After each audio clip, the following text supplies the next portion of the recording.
Welcome to the Entertainment Engine. Welcome to Season 2 of the Entertainment Engine podcast. I'm Pete Moore. And I'm Bex Gregory. This podcast was created by our company, Seamless Entertainment.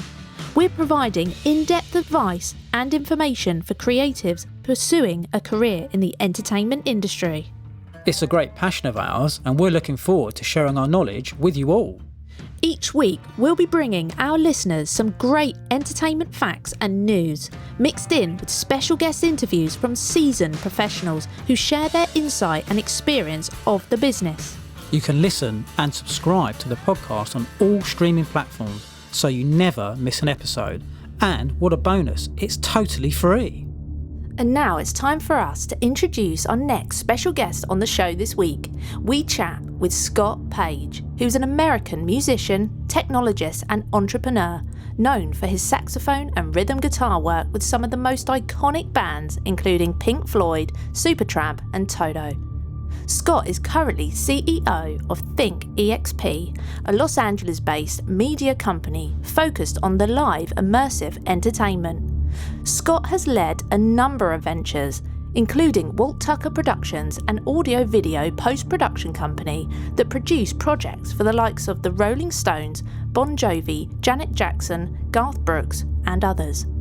He was also founder of Seventh Level Inc., a CD-ROM gaming educational software company who produced the world's first interactive musical cartoon. Scott has also lectured at numerous new media conferences and universities. Here's the chat we had with Scott earlier in the week. Well, everybody, welcome to the next episode of the Entertainment Engine, and we have a real special guest, rock royalty, joining us on the show today. Ladies and gentlemen, please welcome musician, artist and entrepreneur, Scott Page. Scott, how are you? Hey, good. Thank you very much. Thank you for the wonderful intro. A legend. My own mind. Thank you.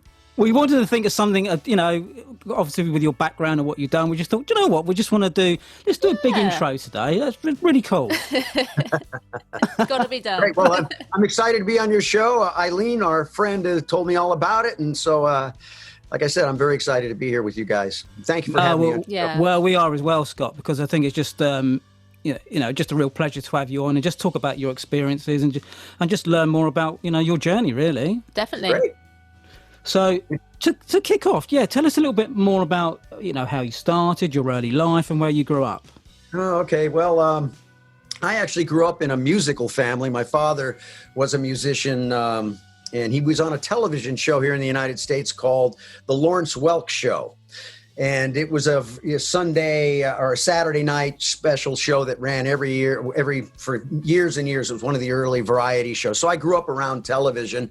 My father was a woodwind player. He played 14 instruments, all the saxophones, flute, clarinets, oboe, English horn, bassoon, those types of instruments. So I was around TV in the early days. From there, I really got into. I took up the trumpet as a young kid, kind of to play music, but I really wasn't interested in music in the early days. I was more interested in design and architecture. So I studied drafting, architecture, that kind of stuff through schools, through my school period of time, through junior high school and everything. Got into college, and through that period of time, I still played the trumpet. More to my dad would always say to me, you could play the trumpet on the weekend, you could play some music on the weekend and make a little money. So I kind of did it, played in the marching band, in the school bands,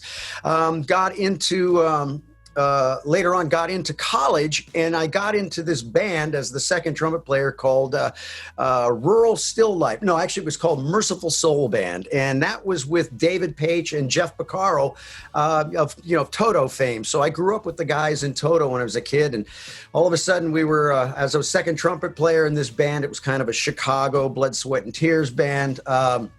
All of a sudden, we started winning all the Battle of the Bands. And at that time, I was working for a company called Audiodyne that was as a draftsman designing exploded views of parts of engines and things like that. And I'd sit in the room and, draw all day long and drink coffee. And then at nights, we'd play these gigs. And then all of a sudden, we started winning all the Battle of the Bands. And I noticed right there, boy, there sure is a lot of girls at these gigs. And I decided I decided that, I'm going to become a musician instead of a designer. So I quickly then switched my whole career. And what I did was I took up music copying, which in those days was, the composer would write a score. They'd hand you this big score sheet, with trumpet 1, trumpet 2, trumpet 3, saxophone 1, 2, 3, all that.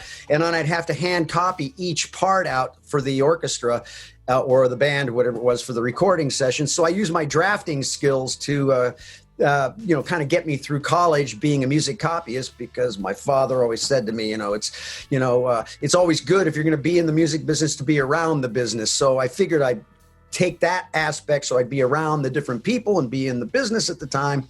So I kept going, and we started playing, and all of a sudden I just became a fanatic with music, 24/7, studying with some of the great teachers and everything, kind of moved myself up through the food chain. So my whole early days was, around growing up around television. And then my father was also a serial entrepreneur. We had everything from, we had boat businesses, candy businesses, lighting businesses. One time we owned 26 donut shops called the Bill Davis Donuts. Wow. And it had I remember the logo was funny because it was a saxophone with donuts coming out of the bell.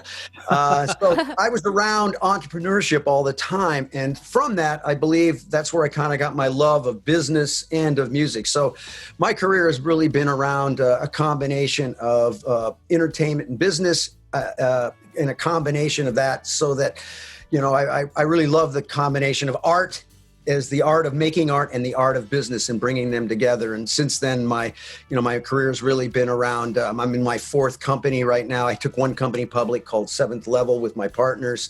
And that's where we did the world's first interactive cartoon, which I'm very proud of, and a whole series of titles for Monty Python and, the Great Word Adventure with Howie Mandel. And so I've been a tech and entertainment entrepreneur, and that's kind of how I've been moving forward. And then, through those years, as my music, after I left, as I was going, I ended up playing with a lot of different bands. My first real band that I played with that I would say was the biggest was Seals and Crofts back in the day. And then, I played with Supertramp and Mick Fleetwood's band. And then eventually I became the saxophone player in Pink Floyd.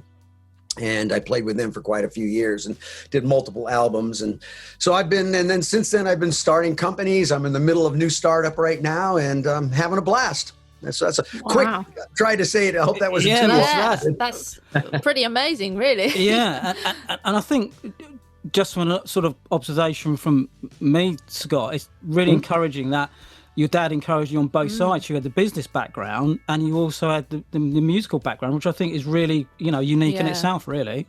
Yeah. Well, today, that's really important. One of the things I do is, since I've done so many startups, I teach a thing called SPACE, which stands for Story, Plan, Army, Conversion, Education. And it's basically a business process, because I believe that every artist today is really, a startup business, right? Mm-hmm. Especially now with, technology. We have the three big drivers of tech. Our cell phones now are basically worldwide broadcast networks. Once storage, bandwidth, and horsepower all came together, we now have what I consider the greatest time in history for the independent artist. And even more now that this world of NFTs, which we can talk about in a minute, this whole thing is about a direct-to-consumer business. And so I really believe that artists need to understand business now and turn those fans into customers, because otherwise it's a hobby. Right? Mm-hmm. I mean, it's fine. Yeah. Hobbies are great, and there's nothing wrong with that. But if you're going to be an artist today and you want to make a living off of your art, you have to start thinking differently, a little bit more entrepreneurial in the sense of a business strategy, understanding business models, understanding what you can sell and what you can't sell today. And especially for music artists, because you can't sell music anymore. There's no place to sell music, very little. There's nobody you're not buying downloads anymore. You're not buying CDs and those things. There's a little bit of business, obviously, in the vinyl world where you're, creating those for that sort of niche market. But in general, it's the streaming business, which is for most artists is not a really good business, because to make like $4 or $5 grand, you have to get like, 1 million streams. But unfortunately, like on Spotify, I think that I heard the number like 2 or 3% of the entire Spotify catalog hits 1 million streams, right? Mm-hmm. So it's really a new business. And so what can you sell as an artist today? And it's really the the relationship, the influence, the relationship, the lifestyle, and an experience. So it's really thinking differently now about your art and your music is really almost the driver to something that you're actually going to go sell. So I really believe that, being a business person as an artist today is really important, and that they need to learn how to use this, because again, you have whoever owns the audience wins. You have a device in your hand that can basically find audience and build audience, and you can build your own business. And I really I try to explain to artists, it's really around, my whole concept is really around something that Kevin Kelly from Wired Magazine did quite a few years ago, is the concept of 1,000 true fans. And a true fan is defined as somebody that will spend $100 a year on you, on your business, whatever that is. If I have 1,000 fans, there's my first $100,000 in revenue. So it's really about understanding how to build a repeatable model around a smaller group of people, and then scale that model to the point where you get, 5,000 fans or 10,000 fans and start growing it from there. It's not about the millions of fans and trying to blow it out there. It's really about the riches are in the niches and building that rabid fan base around your product and stuff. So that's kind of my model. Yeah, no, I couldn't agree more. It sounds, really, really amazing what you're doing and what you're involved in. How important it is in this day and age, how hard it is for new and independent artists, for example, to navigate the industry. So it's so important to have the creative and to know every aspect of the business side. So, definitely. And Scott, you're also an adjunct professor at the University of the Southern California Thornton School of Music as well, aren't you? I was doing that. I'm not doing that now again. I used to, I lectured out there quite a bit, and they asked me to come out and teach what I was doing, which is my space program. And so I went out there and I was teaching there for a while. But since then I've been so busy with my new businesses and everything else, and it just got too much. I couldn't do it all. Sure. I can understand that. Yeah. But I can imagine. Probably quite an inspiring opportunity as well, I suppose. Yeah, it's great. It's so interesting to find students and, work with them. I love to teach. Especially now that I've, been through this so many times and I've learned a lot, and I can sort of help shortcut things. But, this is a different world. This is a total direct to consumer business model now for artists. And you have to understand how all this works. And once you do, you'll see that this is the greatest time in history, because now this really serves what I'll call the middle class of artistry. There's always the high end, the Taylor Swifts and the Bruno Mars and all those folks that are out there. But what about the guys that are not having that kind of success? Because, record labels now they don't work artists anymore. They don't try to create artists. It's really, the independent labels that are sort of doing that. So I think it's even more important for artists to learn all the tools and how to do this, because again, I don't need anybody. Twitter's a 24-hour cocktail party, right? I can go on there anytime and I can start building audience. The key is what's my value proposition, right? What is my unique thing that I'm trying to do for my fans, and what am I selling? Right. And so once you understand those and you start to realize that you have all the tools, you basically are more powerful than, your cell phone is more powerful than NBC was, 10 years ago. You get more power. You got a global audience now, right? You got a global audience 24/7. You've just got to understand, how to create funnels, how to create products, what do people want to buy? And that's really the business side of your artistry. And I think it's really important for, because I talk to a lot of artists, and many of them are like, dude, I don't want to do the business. I just want to, sit around on my couch, smoke fatties, and write songs. No. And, that's all well and good, but, you got to if you can afford to do that, that's great, because that's the hits business, right? And right now, I think it's just a real opportunity to build a stream of revenue and do that on your own with the tool sets you have. I mean, it's virtually free almost. I mean, it doesn't cost you a lot of money now to build audience and grow your business online. And it's a crazy opportunity because, like I said, this is a direct-to-consumer world. And, one of the things I'm really excited about is the world of NFTs, non-fungible tokens. For me, and any artist out there that might be hearing this, I can't urge you more than to go do the 15 to 20 hour deep dive into non-fungible tokens, NFTs, because I truly believe it's the biggest thing to happen to any content creator, IP holder. It basically changes the entire game. NFTs it for me is really just publishing, and it creates a whole new business model for everyone. And people are making crazy amounts of money, and it's really the new world of where we're going into. I don't know if you guys have you heard of NFTs? Are you guys understand what that a little is? bit, but not too much over here. No. Yeah. So NFTs are is really, you've heard of, everybody knows Bitcoin, cryptocurrency. Yes. Yeah. Right. And so the idea is, a Bitcoin is really what they call a token. It's a type of a token.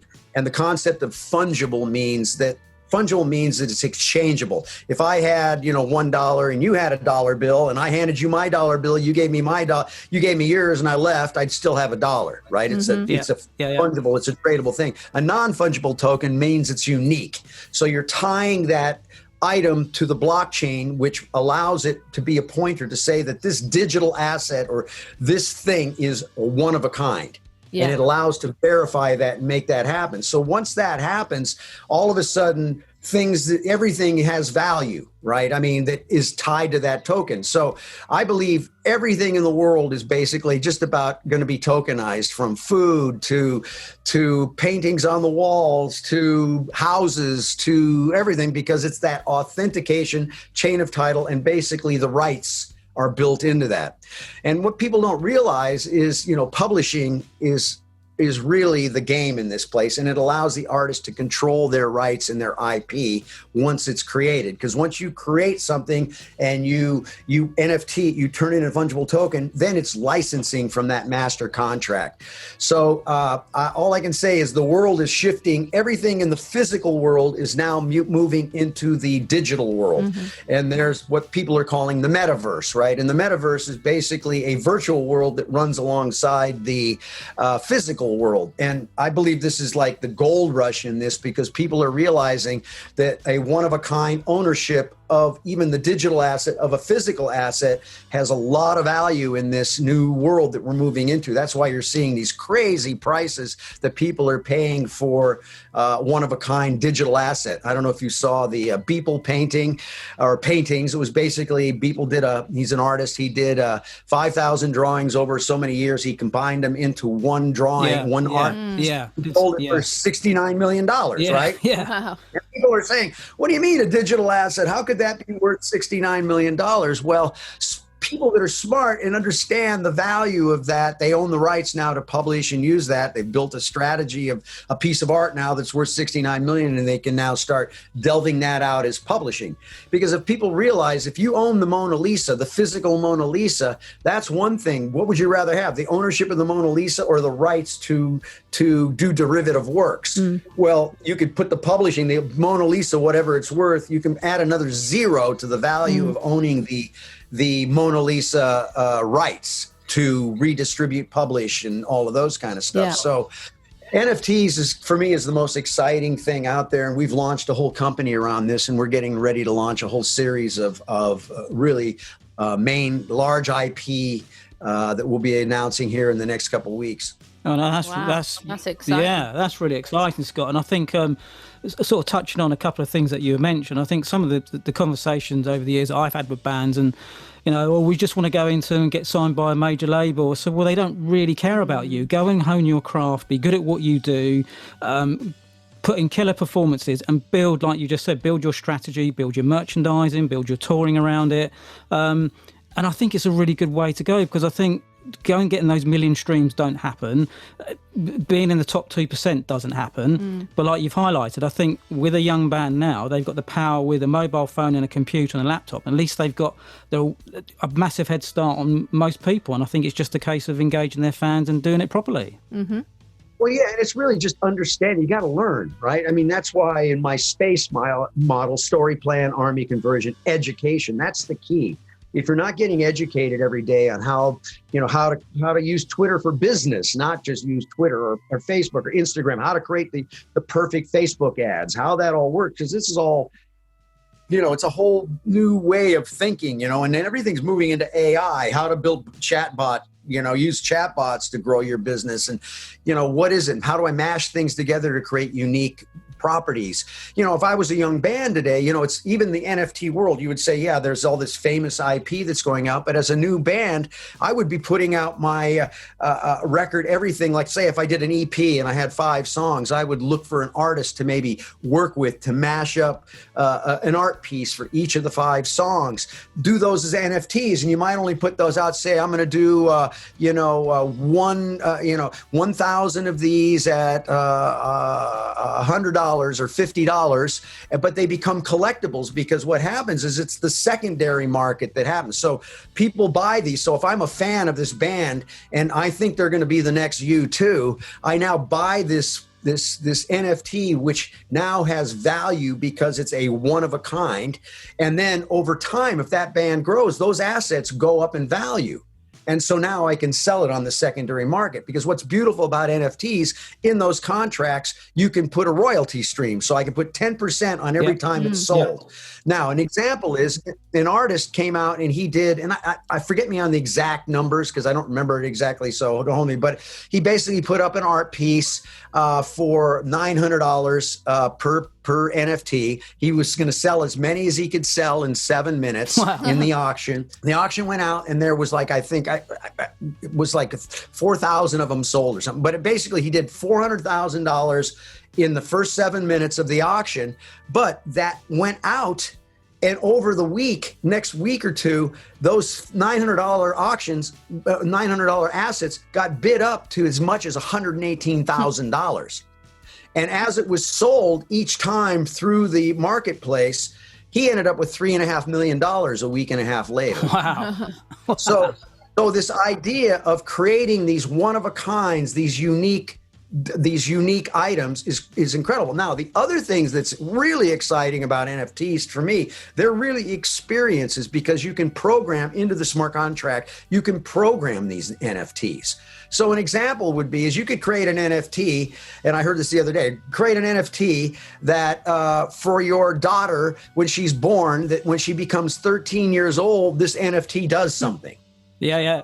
Right? So the NFT is one thing, but 13 years later, it becomes something else. And because it's on the blockchain, which is really what I'll call the robot network, because it's completely run by machines, that this is going to sit there forever.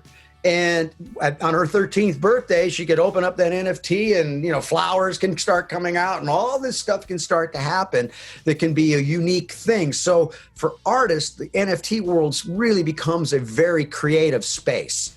And, one of the NFTs that went out from a music point of view was the Kings of Leon, right? They did an NFT where they did 20,000 of their records, but they had other things bundled into it, tickets and all that. In 7 minutes, I think it was, or 12 minutes, I forget what the length of the auction is, they sold almost $2 million worth. Wow. So this is a whole new marketplace that creates a whole new creativity for artists to be unique and really control their art and control the streams, because what's beautiful about it is they never have to go to anybody else. Once that NFT gets out into the market, secondary market, every time it's sold, you just look in your wallet, you get up in the morning, you look in your digital wallet and you go, wow, I made $5,000 today. Right? Yeah. Because it just traded and sold and you're just getting royalties. And you never have to go to the record company and say, I need to do an audit. I didn't get all my money. Yeah. There's none of that. Yeah, exactly. The blockchain does that for you. And so it's very exciting. And that can get passed on to your children forever. Because I believe humanity is basically getting archived now into a digital space, which the blockchain will handle. And, actually, I always kid everybody. I think it's like, humans are designing themselves out and consciousness is taking a new form of machines. And it's the machines are saying, okay, all you humans, before you're gone, we want to make sure we put all your work into the digital world. So we can remember you years from now, right? For all the great things that you did. So Gosh. It'd be like break glass, only break glass and get a human out, something like that. That's right, exactly. So interesting times we live in, no question, but exciting and innovative at the same time. Absolutely. It's just a whole new world now, isn't it? Oh yeah. But it's good. Absolutely. And I think, take us back right to the beginning as well, Scott, when you actually first met Pink Floyd. How did that happen? I was actually playing in Supertramp at the time, and we were doing an album, and Dave Gilmour came to guest on the album. So Dave was there. We hung out for the day, and he did his stuff, and we recorded and all that. And that evening, I had a gig down the street with my band. I had a fun band called the Hang Dynasty, which was made up of, Lee Sklar from Phil Collins' band and Jeff Baxter from the Doobie Brothers, and the whole thing. And we were playing a little club gig just down, actually real close to Rick Davies' house in Sherman Oaks.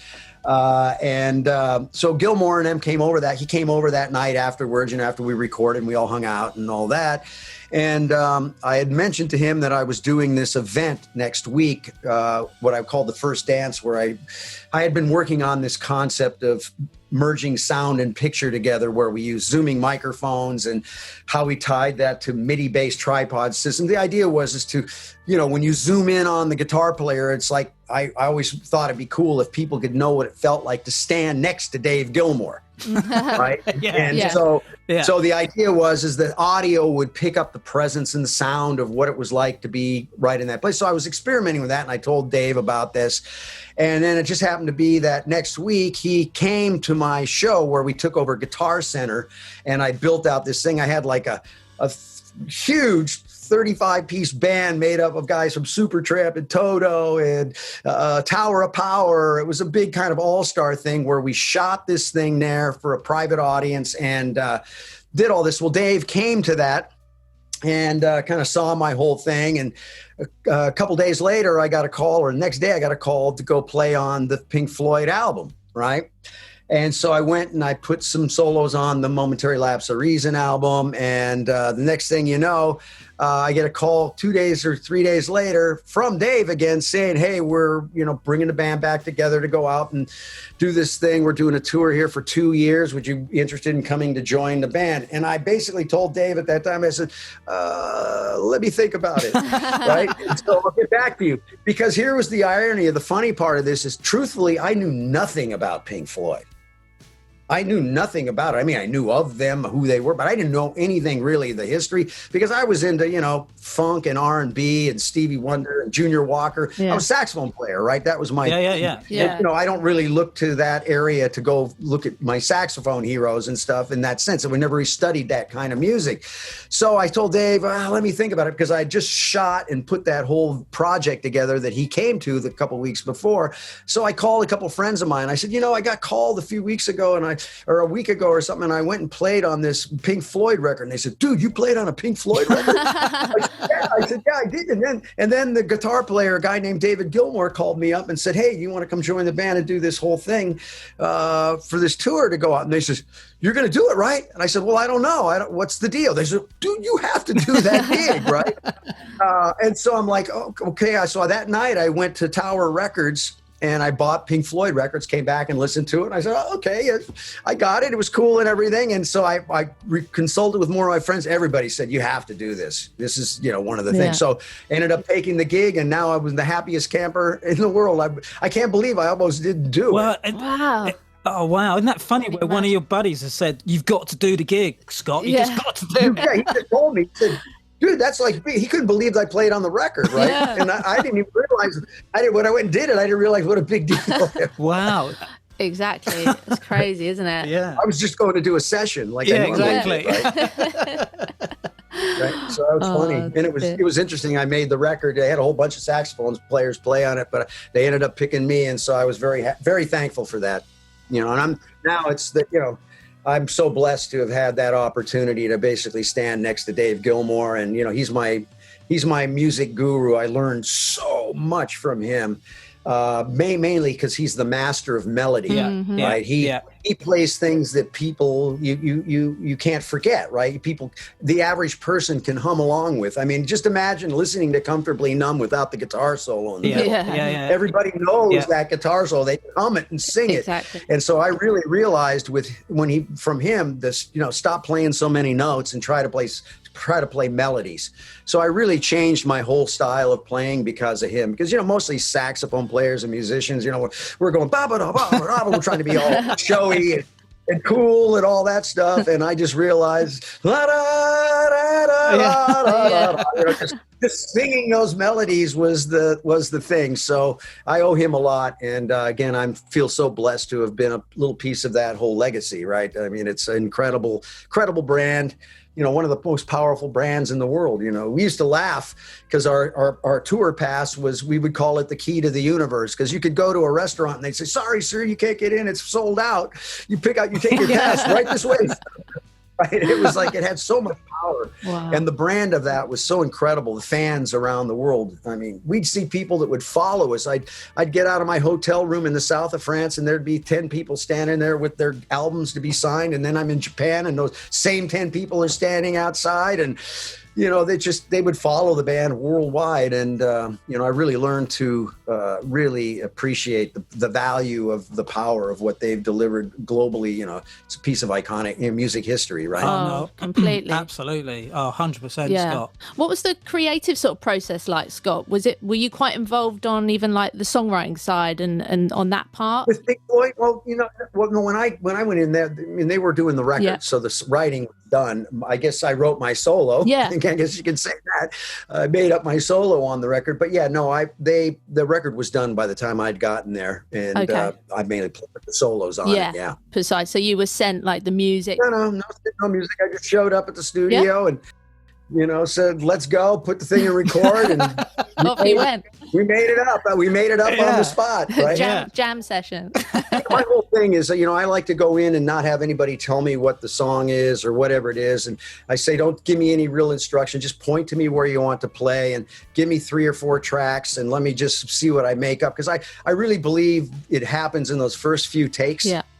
Right? It's just there's something magical happens when you're not thinking too hard. You're just trying to surf over the chord changes. Yeah. And the solo ended up being the first and second take. They used the first half of my first solo and the second half of the second solo. And that ended up being the piece. So I was, very, very happy about that. Do you think that sort of comes back as well, Scott, with the experience you had with your dad as well? My dad really got me into the music, and I learned sort of the more, what I would say, the traditional training of music, reading music and using metronomes and, really going through that study period. That thing of that first take actually I learned from a gentleman, one of my mentors, heroes, a guy by the name of Michael Smotherman, who was one of the great American songwriters, and we worked a summer and we did a thing. We had a thing we called Tune a Day, and the goal was we'd go in the studio and for the whole summer, every day we'd write a song and we record it and finish it, right? And Michael, rest in peace, one of my all-time gurus. This guy had a magic about him that was incredible. We would go in the studio and he was all about capturing the moment, right? And we would do stuff like I was recording and I was the engineer and I'd have to run the recording and stuff. And so as I was getting the song kind of worked out, we would be set up so that we could just record. We'd cut the track and as fast as we can. He said, okay, put on a guitar solo. I also play guitar besides saxophone. Put a guitar solo on, or a saxophone solo. And as soon as I got the sound, he'd put it in record and he said, just play. Okay. And I'd play the stuff. And he really made me realize that the power of that spontaneity that happened in that first and second take before you thought about it is really where the magic happens. Because I think we've become victims of overchoice when it comes to recording. We got all these tools now that we can fix everything. And I always believe that the solo button is probably the most dangerous button on the recording console. Because what happens is you'll cut a track. Let's say you're cutting a track with a rhythm section and you're listening back and you go, wow, this is grooving. It sounds fantastic. And then the next day you come in and you go, oh, okay, let's listen to the bass. And you listen to the bass and you go, oh, he made a little tiny mistake there. And it's a little bit out of tune. Let's fix it, right?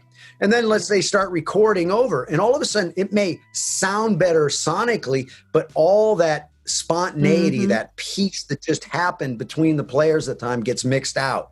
So I've had so many times where I've seen the demos, the things you make real quick sound, have more soul and spirit than the final masters, right? Yeah. So the final master may sound sonically better, but it doesn't have that honesty and soul to it. So I really accredit again, the guy I learned a ton from was this guy, Michael Smotherman, because he was one of those guys that when he walked into the room and he started to play and he started to sing, the whole room he owned it because he had that charisma and that power to just deliver so honestly, which a lot of the great artists do. You know, you can see the ones that are thinking too hard, and you can see the ones that are kind of letting the source go through them to deliver, you know, what it is. It's like a lot of these kids you see on YouTube that are 8, 9 years old, you know, playing freaking John Coltrane solos and stuff. And you're like, how does that happen? It's because there's a, you know, it's like, and they're killing it. And you're like, wow, where did that come from? So it's really that source that it comes from. You know, my favorite subject is consciousness and this, you know, trying to really understand who we are and where we came from. And, you know, I really believe that that's where the magic comes from. And you see it in those great artists, right? The great ones all have that something that's special, that's just different. Yeah, they just make it look effortless. It's just easy, isn't it? It just comes natural. Yeah. Couldn't agree more. And I think, especially from a live perspective as well, Scott, doing shows and being involved in festivals, it's always been the band for me that people obviously go and pay for the headline act, which is completely fine, and that's how people find the experiences. But it's the experiences that I found with a band that is unsigned, they're in a tent way up in the field, and you go and watch them perform, and they got energy, enthusiasm. It's just amazing. Every festival I've gone to or been involved with, it's always, I walk away and say, what was the best band? And I'll say, well, maybe apart from the headliner that I've wanted to see, it's always the undiscovered act that you just never know. Exactly. Yeah, so it's that, what I call it, the lean, the hungry sound, right? You're at that point in your career where you really want to make it. It's a different thing. And, you know, those guys that just have that, they just have it, right? I mean, it's one of those things. You either have it or you don't. And then you can learn a lot, and a lot of people can be very technical and all of that kind of stuff, but it's those guys that can kill you with one note, right? They don't need to play a lot of notes. It's the way they deliver that one thing that just tears your heart out, right? They can connect, communicate, right? Yeah. And I think also as well, Scott, from a festival perspective and just sort of like looking at what's happened around the world, and the same headline act doing the same festivals, and I think people got a bit attuned to that and maybe got a little bit, I suppose, fed up with that. And of course, all the big acts are just potentially not there anymore. And I mean, you've probably been asked this question time and time again. If Pink Floyd ever got back together again, I mean, Glastonbury, they'll just sell out Glastonbury probably in about 5 minutes, and the rest of the world probably. Oh, yeah. I mean, there's no question. Remember, that's an experience, right? Pink Floyd is an experience. And though that experience will sell out like crazy. If they got, decided to get back together again, obviously Rick's gone, but if Roger and Dave, when that tour would sell out worldwide. It's like when we went out, we were at the time was the biggest tour in history at the moment. When we were going out, we went around the world twice on that Momentary Lapse, Delicate Sound of Thunder period, right? So it just sells out over and over and over again because people are just into those songs. It's a fabric of their life, and you can't see it anymore. And, you're not going to, from my point of view, there's very few bands like the Stones, Beatles, Floyd, and then those will stand the test of time forever. And there's a lot of acts today that are big acts that are not going to stand the test of time, even though they'll have records and they'll have songs, but it's just different.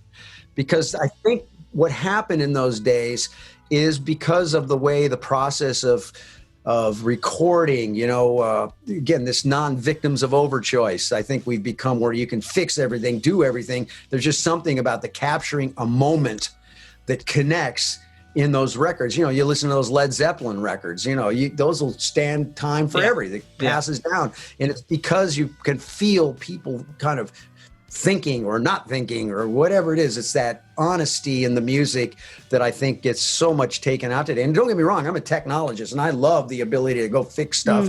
I fix myself all the time making records. I'm very thankful I can fix stuff that I do that's not good, and it's great.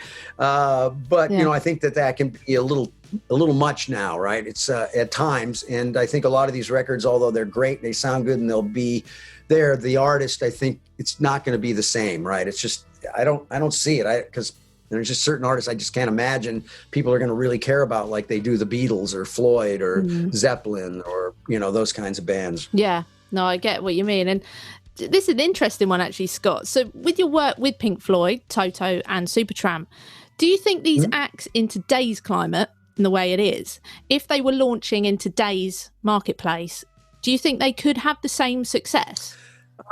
Being interesting to get your take. Obviously, it's cycles. Right now, kind of rap and, all this electronic stuff is different. So it's really hard to say. It's really the style. But as far as from talent, and that absolutely, I mean, there's no question they would make great stuff. But again, the times were so interesting because we were making records on 8-track tape machines and you had to think differently, right? You had to, even on 24, you couldn't fix things the same. And, I just don't know. It's hard to say. Again, today, like rock is not a big genre. I mean, everything, it just depends on the genre, what people are into today. I think the machines are taking over so much, they're getting used to that right now. And so I think, it's hard to say, would that music take over now? I don't know. I don't know if that's the popular stuff, but as far as the quality, because remember, some of those bands are still making records. Oh, yeah.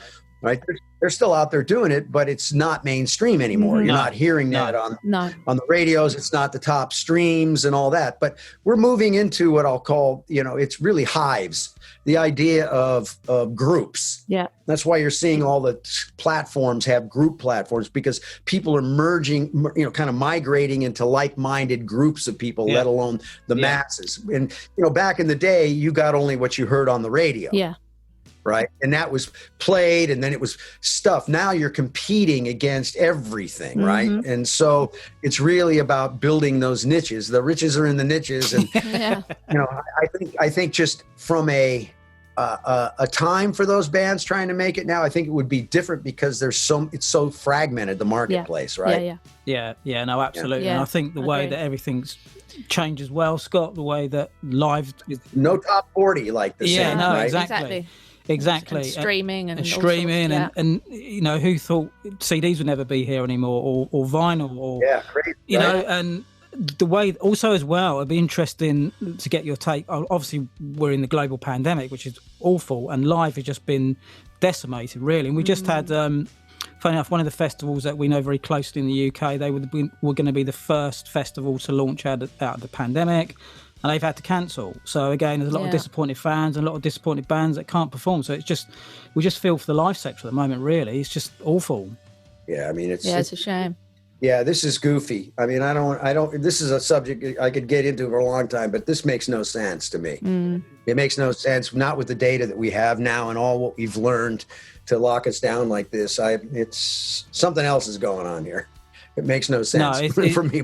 It's a bit strange. It's How are things where you are, Scott, in Los Angeles? Yesterday, everything was supposedly opened up, right? So it's like restaurants. I played a gig last week, 500 people in a 500 place jam to the max. Right. Nobody was wearing masks. People were going on. I mean, now we know, we've learned so much that now it's coming out that all this hydroxychloroquine stuff and zinc and stuff works.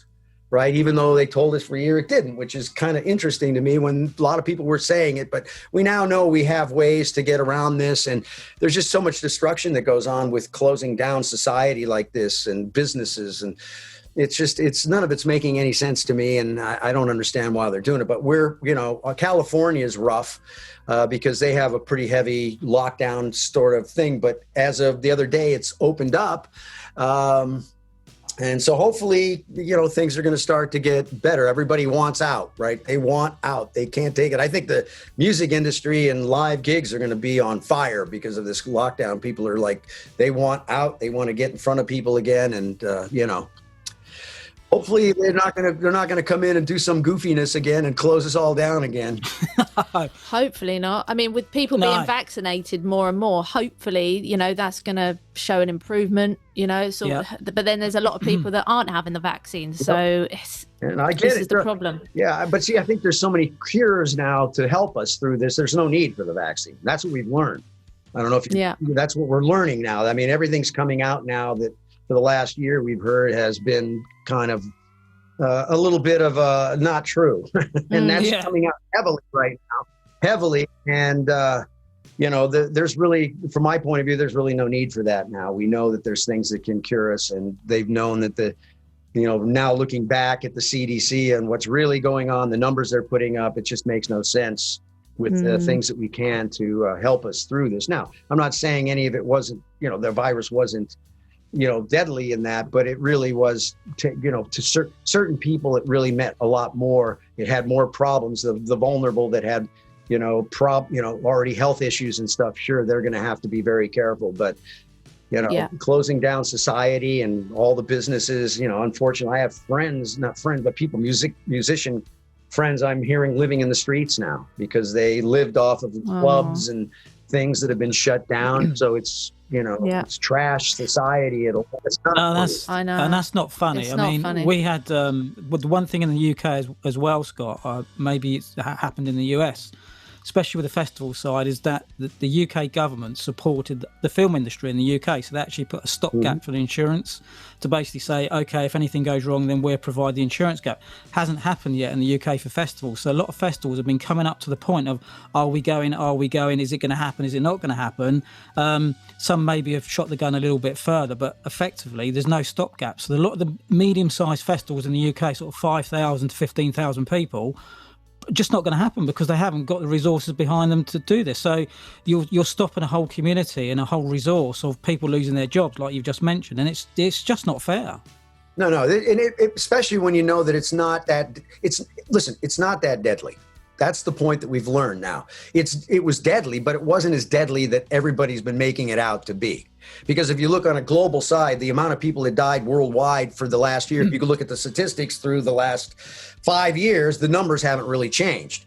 It's the same thing in the United States. If you look at the statistics of how many people died through last year compared to what they did the year before and the year before, the numbers are virtually the same. There's not like, millions more people died worldwide because of this, because we now know through the tests and stuff that there was so many, the tests were inaccurate, and a lot of people, anybody that had, died in a car crash, which is what we're finding out now, that they test them with this faulty PCR test that said, oh, you had COVID, they died with COVID, right? And so the numbers aren't making sense. The whole thing is, what is going on, right? I mean, you just don't know what to believe. And you know what to believe, and you're looking at the whole world is waking up now to this, right? We're seeing a lot of things going on, and we could get into that now with all the emails that have come out from Dr. Fauci stating that they knew a lot more that they didn't tell us about. That's not good. No, that makes you kind of wonder, was this a business deal to go sell a bunch of stuff? Well, is that what this is about, or what's going on? I'm sure in years and years down the line, I'm sure it's all going to come out one day in the history books, I'm sure. Oh, yeah.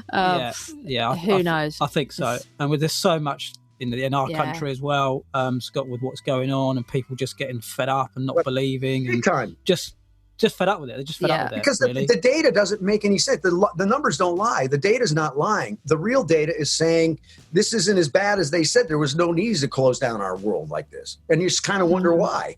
Why would and then you start looking, everything goes to money and power and, all those kinds of things. And you're kind of asking the question, when we knew hydroxychloroquine worked a year ago, hundreds of doctors came out, so they were using it on the front lines. Why did they tell us it didn't work? And now it's coming out that it does work, and it's coming out that they knew it worked.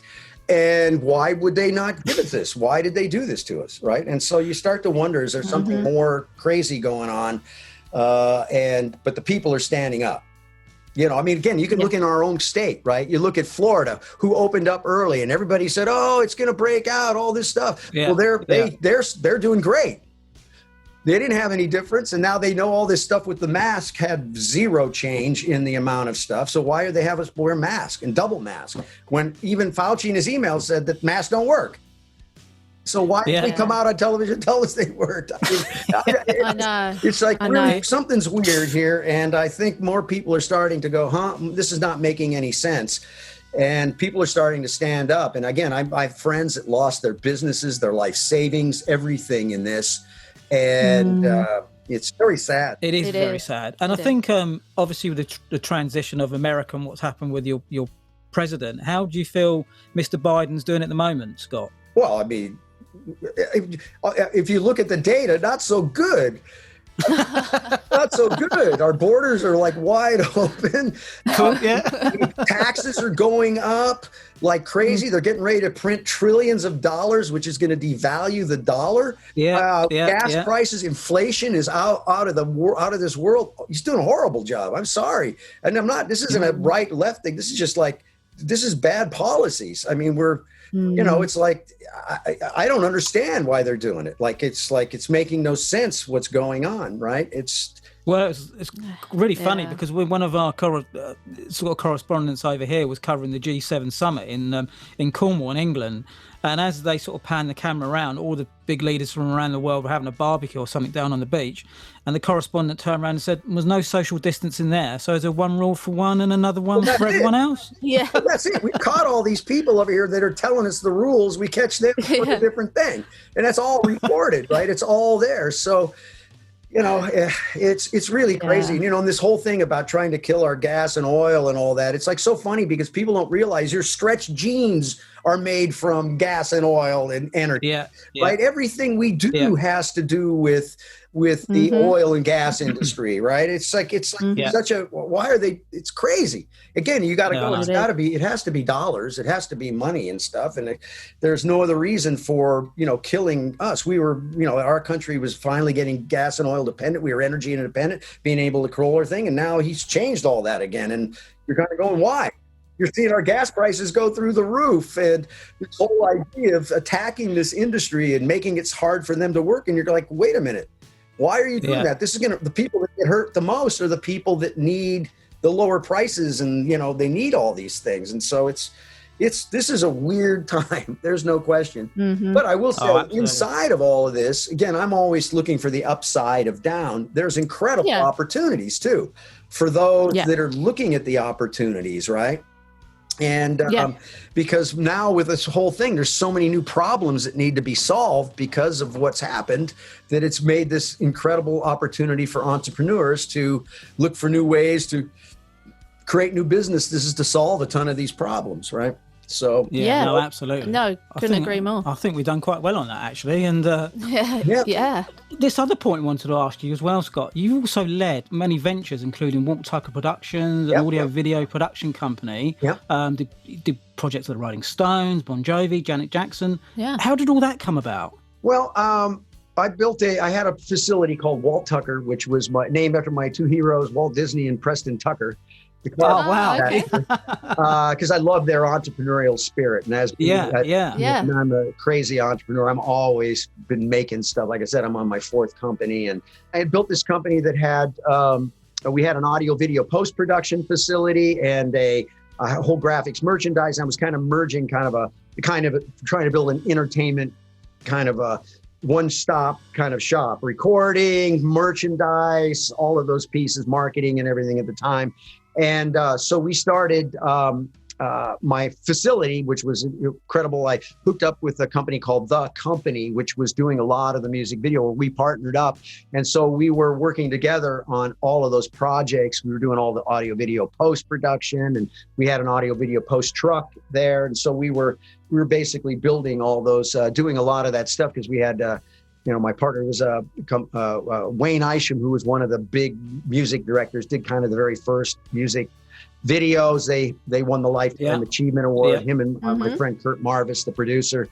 And so we partnered up, and we built the facility. So we built a whole infrastructure to do that. And at the time, we were picking up all the great work, and that's kind of how that all happened. Yeah, wow. That's amazing.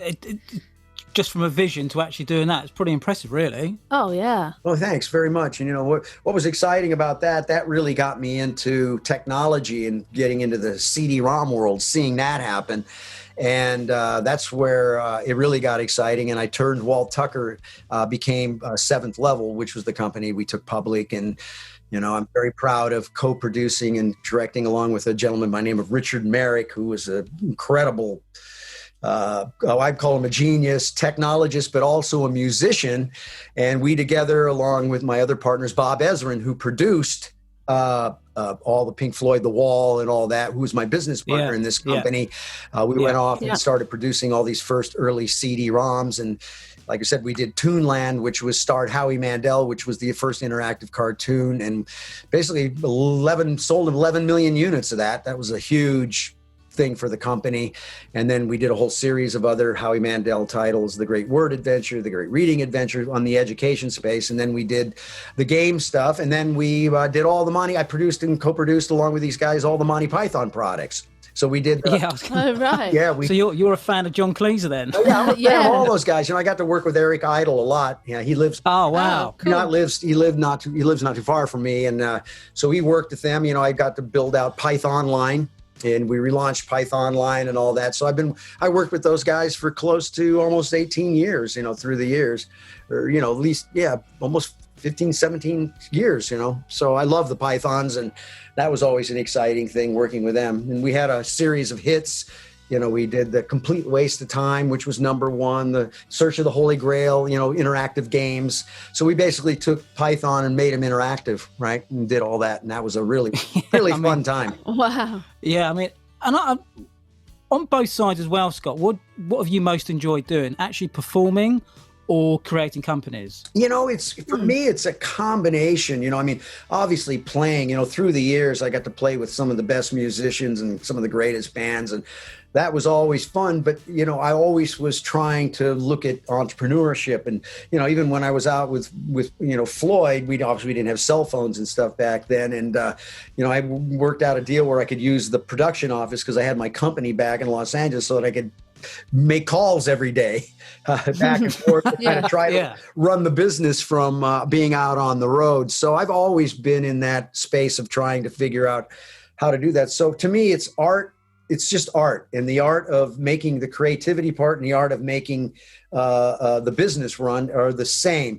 I mean, truly, there's nothing like, you know, standing up there next to Dave Gilmour in front of, you know, like when we played Venice, there was hundreds of thousands of people, and, you know, standing up there and playing. Or actually, one of the most fun parts of Floyd was we called the Floyd band the Fishermans. We would play clubs, and we'd play clubs that night after our show. So we'd do our concert in the stadium, and then the promoter would set up a small club, and we'd go in as the Fishermans, and we'd go play R&B and rock and roll and stuff. And that was always fun because it would get out that, you know, Pink Floyd was playing in this little club that held 150 people. Right. And those were really fun because they'd be jammed to the rafters. And, you know, it's always nice when the people are 2 feet away from you. Right. You know, when you're playing, so you can feel their energy and everything. Because that's the thing about playing some of these large gigs. It looks great. You're looking out there, but it's like you're playing to a piece of wallpaper. Right. Because people are so far away. They always have that barrier in between. And, you know, I would always try to find some people in the first couple rows and kind of play to them. Right. Make them there the concert. So I'd feel some energy, but I used to love playing those gigs a lot. So, you know, playing, I love to perform. I still love to perform. You know, we still play. I have a band called Think X. My company is called Think Experience, and we've been doing actually a Think Floyd experience in a 360-degree immersive dome. We did 40 sold-out shows where it's almost like a shared VR experience. You're there, you're laying in these chairs, laying back, and you're completely surrounded by visuals, and we're doing Pink Floyd music with a great all-star band. My band is Stephen Perkins from Jane's Addiction, Kenny Olson from Kid Rock's band, one of the original members started that. Norwood Fisher from Fishbone, and Roberta Friedman, who was out with us on Floyd, is one of the singers, and then a couple great kid named Derek Day, who is like, I call him the art bird. He's our freaking music guru genius. And we go out and we do this Pink Floyd with our own twist, and it's been a lot of fun. And, you know, I love to play. I try to play club gigs before the COVID thing. I was doing probably 3 nights a week because I just love to play. So that was my energy, because there's something about when I'm playing, I'm better at business. Right. There's just the thing. I'd gone through periods where I was so busy working, I wasn't playing. And I started to realize that the playing was an important part of me doing better business because it fed my soul. Right. There's just something about playing music and getting out in front of people, which is so rewarding. And it just, you know, it's kind of what I always felt was a little bit of my superpower. The gift that I got was to play music. And so if I don't do that, I feel like I'm missing out for sure. Well, it's really interesting you say that as well, Scott, because I lived in New York for quite a while, and I used to go down to Bleecker quite a bit and, just watch the music or whatever band was playing, but it never happened to me. But one of the managers I worked with, I came back to London and he was still staying in New York, and he phoned me and he said, I've just come from a gig. I said, who did you see? So I just walked into one of the bars, sat down with a drink with my buddy, and Bruce Springsteen walked in and just did an acoustic set. And I was like, oh my God. Wow. Yeah, that's fun, right?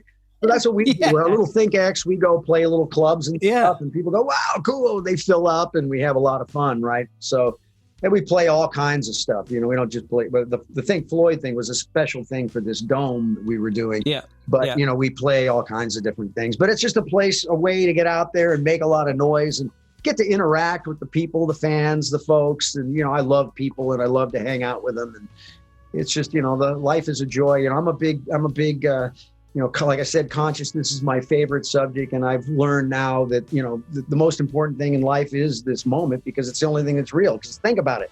Us talking now is the only thing that's real.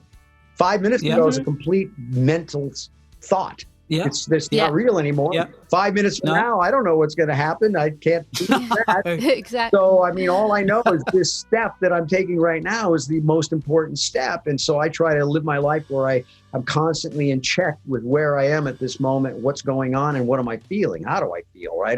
If I'm feeling anxious and tension and freaking out, and if I can stop myself and ask myself, where am I? Well, I'm sitting here in a chair talking to you, drinking a cup of coffee. No lion is chasing me. Nobody's hurting me. Hey, actually, everything is okay, right? It's like exactly. So that's a big one to learn. Once you gain that, life becomes way more playful because you don't take everything so serious anymore. No. Right? No. And I think that's a really great point as well, Scott, because that's partly why Becky and I started the podcast, because in the pandemic, we thought, well, actually, we want to sort of pivot and try and create something. Mm-hmm. And what's come out of this, really, we didn't plan this. It was just, let's develop a podcast and see where it goes.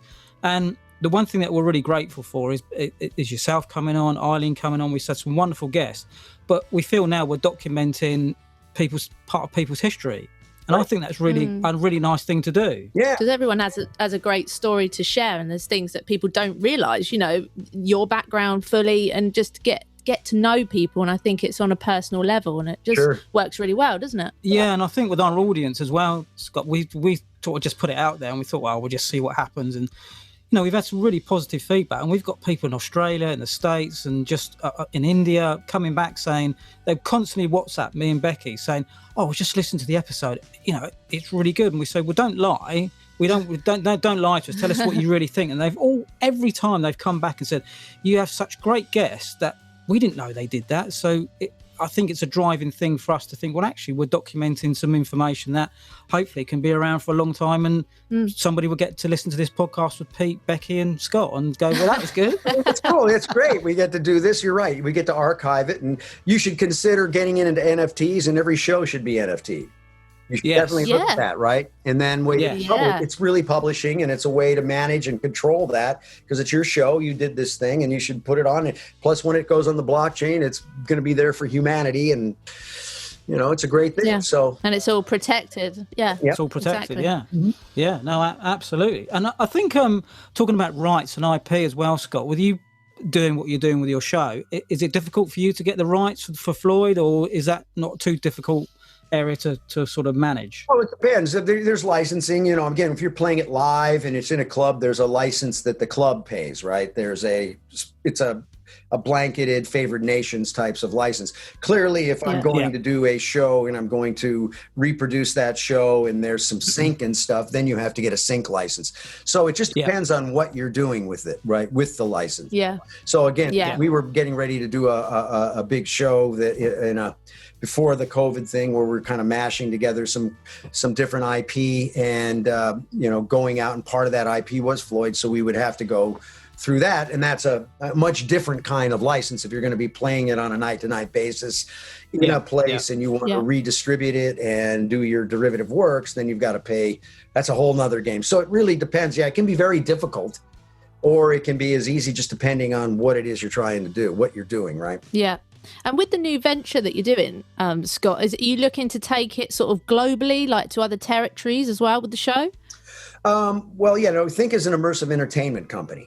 right? And so we're doing, we're launching a thing we call Livin.Live, which is a kind of a new model based around a live special, a premium VIP live experience tied to streaming, but really focused on two-way streaming, the real-time two-way. That's the exciting part, right? Because I can now bring fan in stream. I can start bringing the fans from a live streaming place into the actual shows. So working on that. And then the third part is I realized during this pandemic that, I can't on a two-way stream like a Zoom call, I can have an interactive experience with it, but I can't hand you something through the screen, but there are delivery services.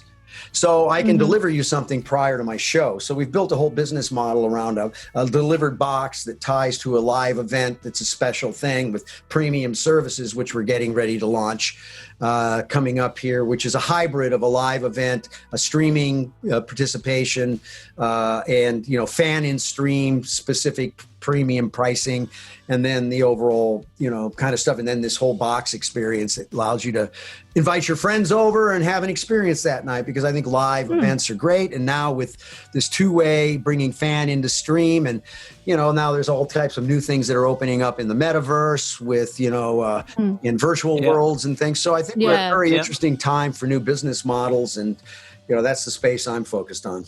People are now starting to work from home. I mean, this is a virtual space we're in right now, talking back and forth, especially with video and things like that, and sharing stuff on the screen and things. So that's one form of it. Then there's the augmented piece of it, where I can add things on top of it using augmented reality, which I think is a next big place. And then you go into the third piece, which is like the metaverse, where you're having things of like Decentraland, where people are setting up their shops and showing their ownership of their digital assets, and building licensing specific kind of furniture to put in their places, because we're moving into that, right? This is happening. Like it's going to take a little while, but in 10 years the virtual space is going to be big place where we live. The phones are going to go away. We're just going to have our glasses on, and we're going to be able to things completely different. Man is merging with machine. We are merging with machine right now. People say, man, and it's the singularity thing. And the first step was these phones. Tell me who's not walking around with their phone in their pocket 24/7. Well, absolutely. Absolutely. Right? So that machine is merged with you, and it's everything you do.